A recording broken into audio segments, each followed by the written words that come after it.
Bon, les gars. Salut à toi, jeune entrepreneur. Est-ce que tu préfères faire pitié et prendre le bus tous les jours ?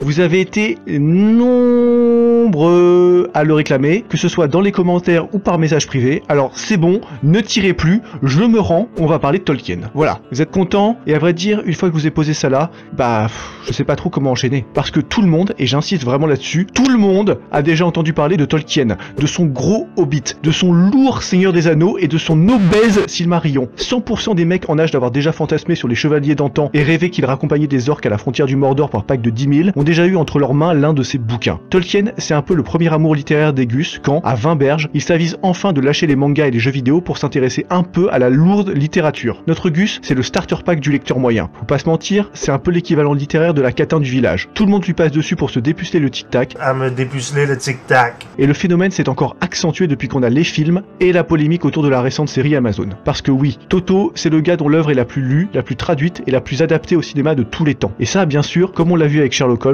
c'est pas forcément une bonne nouvelle, parce que la plupart de ces productions made in Wokistan ne font clairement pas honneur au matériau original et ne mettent pas du tout en valeur la formidable culture du bonhomme et les riches allusions dont son œuvre abonde. Alors aujourd'hui, tâchons de remettre les pendules à l'heure. Qui était vraiment Tolkien? Pourquoi ses bouquins sont encore plus fantastiques que vous le croyez? Et pourquoi notre pélo aurait préféré clamser la tripaille à l'air dans les tranchées de la Somme plutôt que de voir une bande de bolcheviques mentaux s'aborder son travail à grand renfort de bidesque série? Et c'est ce qu'on va voir tout de suite. Abonnez-vous, likez, commentez pour que le référencement nous sorte des limbes de YouTube et rejoignez l'Instagram du Hussard où les meilleures pépites de la littérature vous attendent. Et une fois que toutes ces formalités sont réglées, on peut y aller. Sanglez les selles, sortez les sabres, il est temps de charger dans le tas.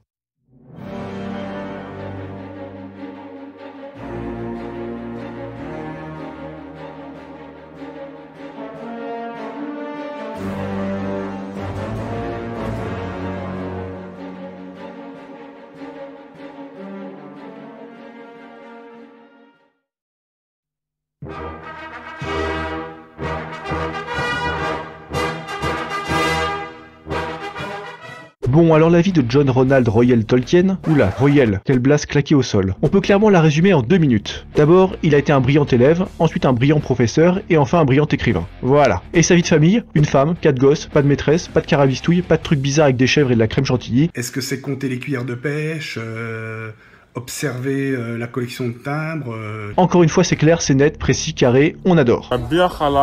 Bon alors bien sûr, va falloir que je vous file quelques détails en plus. Et allons-y quoi. Donc, Tolkien est né en 1892, dans l'actuelle Afrique du Sud, à une époque où Elon Musk n'a pas encore fait une OPA sur le style et où être né en Afrique n'est pas encore un sujet de pleurnicherie ou de vantardise sur les réseaux sociaux. Bon, alors que dire de l'enfance de Tolkien? En un mot, c'est tout pourri. Déjà, son daron claque dès 1896, puis sa mère en 1904. Donc là, Tolkien, 12 ans, il se retrouve en mode Rémi sans famille, à une époque où la DAS n'existe pas encore, et où le parcours type d'un jeune orphelin c'est CAP prison ou BTS bagne. Fort heureusement, Tolkien a 2 atouts majeurs. Déjà, il est extrêmement bon élève, et il a un QI tellement élevé qu'il arriverait à battre l'ordinateur en très difficile dans Age of Empires 2 sans aucun cheat code. Abonne-toi si t'as la référence. Pour bien que vous compreniez, à 15 ans déjà, Tolkien parle couramment anglais, allemand, français, grec ancien et vieil anglais. Ouais, vieil anglais. Le mec est tellement en train de rusher toutes les connaissances possibles en mode speedrun de l'intelligence qu'il apprend même des langues dont il ne peut plus parler avec personne. Sa soif de connaissance est inextinguible, on dirait Hermaeus Mora dans Skyrim, les tentacules en moins, les hobbits en plus. Et alors l'autre grand atout de Toto, c'est que sa mère, avant de canner, elle l'a mis entre les mains d'un lourd curton sans scrupules, le père Morgan. Alors lui, il a un taux de rigolade autorisé qui est tellement loin dans le rouge qu'il faut un sondage pétrolier pour le retrouver. Dis-toi que quand il apprend que Tolkien drague une petite zoulette, qui accessoirement deviendra sa femme plus tard, il menace de le foutre à la porte, séance tenante. Donc là, la pédagogie est restée au vestiaire, et Tolkien est obligé de se concentrer tellement fort sur ses études qu'on dirait un écolier coréen au bord de burn-out. Parfait, génial, rien à redire. Donc, Tolkien rush ses études à Oxford en validant toutes les matières avec des scores encore plus impressionnants que l'IMC de Gérard Depardieu. Il devient spécialiste du Moyen-Âge, de son folklore, de ses traditions et de sa philosophie. Il apprend 50 milliards de langues totalement osef, genre le finnois ou le gallois, et il n'oublie pas non plus de mettre des tannés à tout le monde en tant que capitaine de la lourde équipe de rugby des étudiants. Et une fois ces petits détails réglés, le jour de sa majorité, il s'en va récupérer la zoulette que le père Morgan voulait l'empêcher de serrer, qui s'appelle Edith Bratt, il l'épouse et il lui fait 4 enfants dans les règles de l'art. Allez hop, ça c'est réglé. Bon, alors ça tombe bien parce que la première guerre mondiale vient de pointer le bout de son museau et qu'une fois ses études finies en 1915, Toto est appelé tuer pour défendre la patrie. Bon alors ça, ne nous mentons pas, c'est pas une super nouvelle, parce qu'un intello comme Tolkien, dans les tranchées puantes de 14-18, c'est pas franchement certain qu'il se plaise. Et en plus, lui, il avait d'autres projets pour l'avenir. Outre sa meuf et ses études, il avait commencé, depuis 1910 environ, à gratter de longs poèmes stylax avec des elfes et des fées, et à les partager à ses amis du TCBS, un petit club d'écriture pour étudiants. Et du coup, découper des chleux en deux dans le sens de la hauteur avec une pelle rouillée au milieu du shrapnel et des cris d'agonie, c'était pas franchement son business plan initial quand, en juin 1916, il se retrouve sous-lieutenant dans la Somme. Bon, alors heureusement, ou malheureusement, je ne sais pas, il est rapidement hors course. Dès novembre 1916, il est renvoyé en Angleterre avec une santé plus cataclysmique que le bilan économique d'Emmanuel Micron, le banquier jeune et dynamique qui te fait signer des attestations dérogatoires pour sortir te promener. Mais heureusement, Toto sait mettre ce temps à profit, et durant sa convalescence, il commence la rédaction des Contes perdus, le premier jalon du Silmarillion. Mais c'est pas tout. Après la guerre, notre clampin se radine vite fait à la fac de Leeds, c'est une ville du nord de l'Angleterre, et il devient prof de littérature anglaise. Voilà. Donc maintenant qu'il a 27 semaines de congés payés annuels, il va pouvoir gratter son œuvre, on devrait être bien. Et ben en fait pas tant que ça. Malheureusement, on va vite faire connaissance avec un trait agaçant de la personnalité de Toto. Sa manie à commencer des textes sans jamais les terminer. Le mec, c'est vraiment le champion toute catégorie en procrastination littéraire. Il commence des tas de poèmes sans les finir, des contes sans les finir, des romans sans les finir, des textes académiques sans les finir, le type est ingérable. Du coup, 5 ans plus tard, en 1925, quand Toto décanide de Leeds pour devenir prof de vieil anglais à Oxford, il a rien écrit de parfaitement célèbre. Alors oui, certes, les puristes me diront qu'il a quand même bossé sur le Silmarillion et une version alternative des enfants de Hurin. Mais calmez-vous, on s'en balance de tout ça. Nous, ce qu'on veut, ce qu'on attend, ce qu'on exige, c'est le lourd Hobbit. Et il est où lui? Il arrive. En 1937, Tolkien fait paraître son premier chef-d'œuvre, le Hobbit, qui n'était à la base qu'une petite histoire qu'il grattait pour faire la lecture à ses enfants et les endormir le soir. Les grandes choses, les modestes débuts, tout ça, vous savez. Et le pire, c'est que ça marche super bien. Tout de suite, le public flaire ce petit bouquin stylax et se jette dessus avec avidité. Succès immédiat, à ce matage du game, vous connaissez la routine. Du coup, l'éditeur de Toto réclame une suite, et Toto se dit pourquoi pas. Et la suite arrive, vous en faites pas. Elle arrive au rythme de Tolkien. Je vous ai déjà parlé de sa propension à la glandouille, parce que Toto, il a plein d'autres trucs à gérer à cette période. Outre ses cours à la fac, sa femme et ses 4 gosses, il participe aussi à pas mal de petits clubs littéraires consacrés à la lourde littérature médiévale, sa première passion, ou à l'écriture, sa deuxième passion. Et c'est notamment là qu'il rencontre, dès 1926, C.S. Lewis, l'auteur de Narnia, qui le rejoint au sein du petit club des Inklings, un groupe littéraire d'Oxford dont Toto est le chef de file. Bon, alors que dire sur les Inklings? Clairement, ce sont un peu les geeks de l'époque. Sauf qu'au lieu de se complaire dans leur virginité tardive à grand renfort de cartes Pokémon et d'abonnements en World of Warcraft, les Inklings, eux, ils élaborent des univers fantastiques dont on parle encore aujourd'hui, avant de retourner claquer des levrettes d'anglais agacés dans leur foyer. Oui, même les geeks c'était mieux avant. Bref, dans tous les cas, la Seconde Guerre mondiale et les gros Messerschmitt allemands qui font des attaques en piqué sur l'Angleterre vont venir encore retarder l'écriture du Seigneur des Anneaux à compter de 1939. Et alors comme Tolkien est un grand spécialiste de la littérature et qu'il parle 327 langues exotiques, les services secrets britanniques lui demandent de filer un coup de main pour casser les codes secrets nazis. Et oui, c'est pas un livreur de pizza Toto, il a des jobs stylés lui. Bon alors tous ces petits contretemps emboîtés les uns dans les autres, il ne termine pas son Seigneur des Anneaux avant 1948, soit près de 10 ans après le Hobbit. Et encore, il faut attendre 1954 pour la publication effective du bousin. Eh ben mon vieux, on a failli attendre. Tu crois que c'est du respect mon garçon? Non, je ne te respecte pas, donc ça n'a...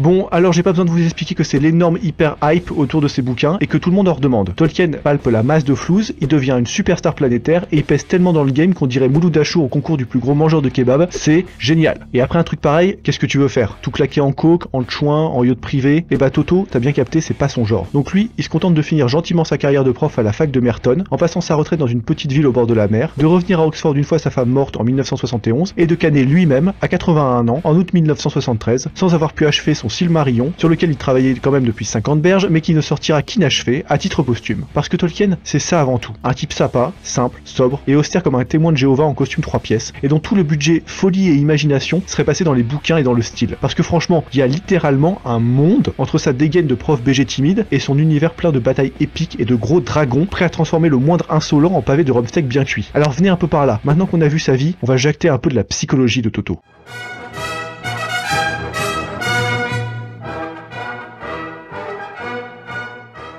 Bon alors Toto, on va pas se mentir, il régale. Je pense que le grand paradoxe de ce mec, c'est sa capacité à exciter les gros américains mentaux par l'intermédiaire des adaptations cinématographiques et vidéoludiques de son œuvre, alors qu'il ne correspond pas du tout à leur standard de morale. Parce qu'on va en reparler, mais c'est pas en forçant comme des demeurés avec leur carabistouille made in Wokistan que les trisos de la modernité parviendront, de leurs doigts frêles et subventionnés, à faire oublier le plus important. Toto était un lourd mec de droite.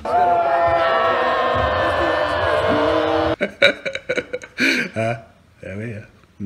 Et là, faut bien le dire, notre Gus est inattaquable. Catholique pratiquant, conservateur exemplaire, ennemi acharné du petit moustachu maléfique qui fait sauter la monétisation et de tous ses supporters, il n'avait que mépris pour les débilités qu'il pouvait entendre à la fin de sa vie sur les campus, là où le flower power et autres crétineries de hippies commençaient à générer un pénible bruit de fond. Et alors du coup, quel regard faut-il porter sur l'œuvre de Tolkien? Le Seigneur des Anneaux est-il une fable anticommuniste déguisée, comme on l'avait vu avec Orwell et sa ferme des animaux? Est-ce que Sauron est un avatar de Staline et Gandalf une image du pape? Eh bah, si on en croit Tolkien, pas du tout. Lui, il prétendait que tout rapprochement entre son œuvre et la politique de son temps était une belle erreur. Mouais. En fait, là, perso, j'ai quelques doutes. Parce que, bien sûr, quand tu plonges dans les lourdes aventures des hobbits, la première chose qui te frappe la gueule, c'est l'univers médiéval, avec les elfes de mes boules et tout le décorum qu'un fan inconditionnel du Moyen-Âge peut cacher dans sa caboche. Oui, on sent que l'histoire de Beowulf et les sagas vikings ont façonné l'imagination d'anglais anxieux de Tolkien. D'accord. Jusque-là, tout va bien. Mais quand même, on me fera pas croire que la vie de notre pélo n'a pas été une source d'inspiration indirecte pour son œuvre. Tenez, je vous file un exemple. Comme vous le savez, Toto a servi dans la Somme en 1916. Là, il a participé à quelques combats plutôt vénères, notamment un où son unité s'est fait décimer par un char adverse. Alors par la suite, Toto a toujours dit qu'il n'avait jamais écrit sur la guerre, mais on peut quand même considérer que son dégoût des machines, son rejet de l'industrie lourde et son amour de la nature, qui se manifeste clairement avec la figure des Ents, ces arbres humanoïdes qui aident les hobbits dans le Seigneur des Anneaux, sont des éléments constitutifs de son travail. Et c'est la même chose pour les rapports entre Aragorn et Arwen, son elfette de poche. Chez Tolkien, il n'y a pas trop de place pour le libertinage et les frasques dignes d'un sketch de Jean-Marie Bigard. Quand tu vois que lui, il a courtisé, épousé et aimé la même femme toute sa vie, t'as capté qu'on n'est pas chez George R.R. Martin dans Game of Thrones au milieu des orgies les plus dépravées. Bah non, et ça se ressent dans les rapports entre les personnages. Chez Tolkien, il y a une forme de pureté des sentiments et une image d'Épinal de l'amour avec un grand A. Et c'est ça qui rend notre Gus parfaitement inaccessible à tous les woke matrixés mentaux. Lui, il symbolise toute la pureté morale et l'intransigeance dont il manque envers eux-mêmes. Faut bien le voir dans les bouquins, tous les rapports entre la communauté de l'anneau, à base de serment, de fraternité, de courage et d'obéissance au destin, et bah ce sont des trucs tirés de la mentalité du Moyen-Âge, du vrai Moyen-Âge. Une mentalité absolument étrangère au concept d'individu, où le groupe, le clan, la famille et la caste doivent primer sur les petits caprices individuels pour le bien de tous et l'avenir en commun.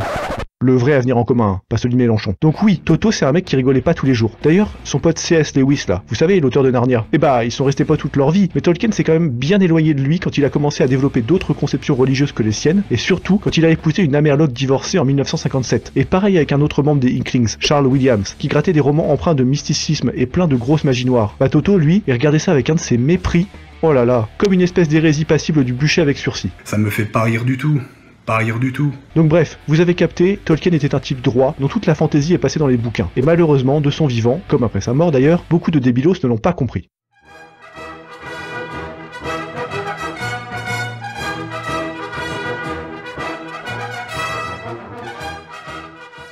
Bon alors déjà, à la fin de sa vie, Tolkien commençait sincèrement à prendre ses distances avec sa fanbase. Faut bien se représenter la scène. D'un côté, tu as une horde de chevelus pacifistes en Birkenstock, avec des chemises à fleurs dégueulasses et des nanas qui ont la moumoute de Donald Trump sous les aisselles et autant de sex-appeal que Jabba le Hutt après une soirée cassoulet. Donc bref, ces glandus, à part se pignoler sur Marx et programmer la destruction de l'Occident comme l'énorme génération de boomers privilégiés qu'ils sont, ils ne servaient déjà un peu à rien. Et de l'autre côté, t'as un lourd médiéviste, vétéran de la Somme, prof de fac et génie des langues, qui tape des abécédaires en vieux norrois sur son temps libre et révolutionne la littérature moderne, littéralement, en grattant des petites histoires pour endormir ses gamins le soir. Donc autant te dire que l'écart là, on dirait un deuxième tour entre le banquier Micron et la poissonnière de Montretout, c'est assez humiliant. Alors du coup, Toto se méfiait de ses fans, et le moins qu'on puisse dire c'est qu'il avait raison, parce que, en gros, depuis toujours, on dirait qu'une espèce de course à la dégueulasserie s'est mise en place autour de Tolkien. Bon alors déjà, de son vivant, Toto avait eu la désagréable expérience de se retrouver nez à nez avec John Lennon, qui voulait lui acheter les droits du Seigneur des Anneaux. Je répète, John Lennon voulait acheter les droits du Seigneur des Anneaux, et en faire un film. Oh, eh ben voyons. Et c'est quoi la suite? Paul McCartney en Frodon, George Harrison en Gandalf, Ringo Starr en Sam. Ah oui. On est où là? Alors bien sûr, Tolkien a refusé, Lennon a insisté, Tolkien a mis un dos et le truc s'est jamais fait. Mais il n'empêche, à partir de là, tous les mongolitos possibles et imaginables ont tenté d'adapter Tolkien en cinéma ou en jeu vidéo. Alors bon, question jeu vidéo, je vais pas passer en mode le hussard du grenier, et seulement vous faire remarquer qu'à partir du moment où un jeu qui s'appelle, je cite, La Terre du Milieu, l'ombre de la guerre, se permet de déplacer les dates d'éléments clés du lore du Seigneur des Anneaux, et de créer des personnages OSEF sans raison d'existence, de sortir de son chapeau mou un nouvel anneau de pouvoir, et même de foutre des gros renois dans l'état-major du Gondor, et bah y a pas grand chose à attendre de ce côté. Et question film, bah là aussi c'est plutôt pas top. Alors oui, tout le monde va rager en commentaire en disant que l'adaptation de Peter Jackson tient la route, blablabla. Oui, d'accord. Malgré quelques réécritures assez bizarres, ça passe. Mais alors le reste, entre les films d'animation dégueulasses, l'adaptation du Hobbit immonde qui dilue en 9 heures de film les 250 pages du bouquin initial, et surtout, la série Amazon qui a basé toute sa com sur le besoin de provoquer les fans de Tolkien en transformant ce qui devait être un beau projet en concours du plus gros doigt d'honneur progressiste à la postérité littéraire, franchement, le bilan n'est pas glorieux. Alors devant ces tombereaux de caca, que faut-il faire? Eh bien le hussard a la solution parfaite pour vous. Foncez en description, chopez les bouquins de Toto, et vous voilà prêt à affronter la communauté des idiots. Elle est pas belle la vie? Je vais vous dire un truc. Quand j'ai vu les films du Seigneur des Anneaux, j'avais déjà fini tous les livres. Non pas que j'étais le plus grand fan de la série, mais ça me semblait indispensable pour bien comprendre tout ce que l'univers avait à offrir et pourquoi les gens kiffaient tellement ça. Alors oui, certainement, si vous regardez cette vidéo, vous aurez déjà vu les films. Et bah pas d'inquiétude. En vous plongeant enfin dans les livres, vous verrez que c'est une autre histoire que celle des films, avec encore plus de rebondissements et plus de péripéties incroyables. Et si vous connaissez déjà tout ça, essayez donc Les Enfants de Hurin ou Beren et Luthien. C'est moins connu, mais fondamental pour bien comprendre les références morales et littéraires de Tolkien. Voilà. Sur ce, moi je vous laisse liker, partager et commenter si jamais un autre épisode sur les bouquins de Tolkien ou sur la littérature médiévale en général vous intéresserait. C'est un sujet super vaste, il mériterait vraiment qu'on se penche sur sa pomme. Et puis sinon, n'oubliez pas l'Instagram du Hussard, le meilleur repère à punchline littéraire de tous les réseaux sociaux, on se fera un plaisir de vous y accueillir. Moi je vous dis à très bientôt pour un nouvel épisode, et d'ici là portez-vous bien. Allez rompez les gars!